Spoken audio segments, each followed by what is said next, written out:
પંડિત દીનાનાથ, બહુ ઇજ્જત કરી લીધી તમારી. તમારો દીકરો મારી દીકરીને લઈને ભાગી ગયો છે. આખા બનારસમાં ખૂણે ખૂણા શોધો. જો 15 દિવસની અંદર સત્ય મને ના મળ્યો ને તો બધી મર્યાદા તોડી દઈશ. અગર એ મારા પ્રેમમાં પાગલ થઈ ગયો હશે ને તો જેવું હું વિચારી રહી છું ને એવું જ થશે. મારી હર શ્વાસ હવે તારા નામની. સળગાવી દે મને અથવા બુઝાવી દે. લાવ, બુઝાવી દઉં.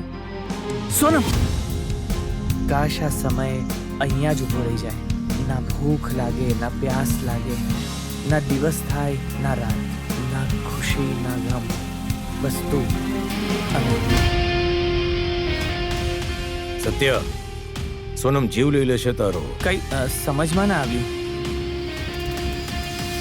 આજે ચિંગારી ઉડી રહી છે ને બિલકુલ તમારી આંખો જેવી. Happy birthday to me, happy birthday to me, happy birthday to me, happy birthday to me.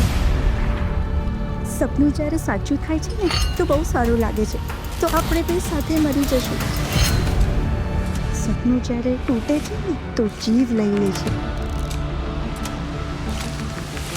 જો ઘી સીધી આંગળીએ ન નીકળે તો મને આંગળી વાંકી કરતા આવડે છે. પણ છે ને મારા વગર નહીં રહી શકે મામા. સોનમનો આટલો ડર? વાહ.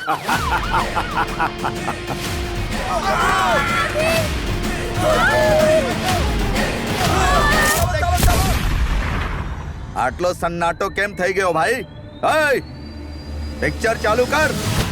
પ્રેમ હોય કે નફરત, જ્યારે સોનમ બેવફાઈ માટે વ્યક્તિને સજા આપવાનું નક્કી કરે છે ત્યારે તે તેમને મારી નાખશે.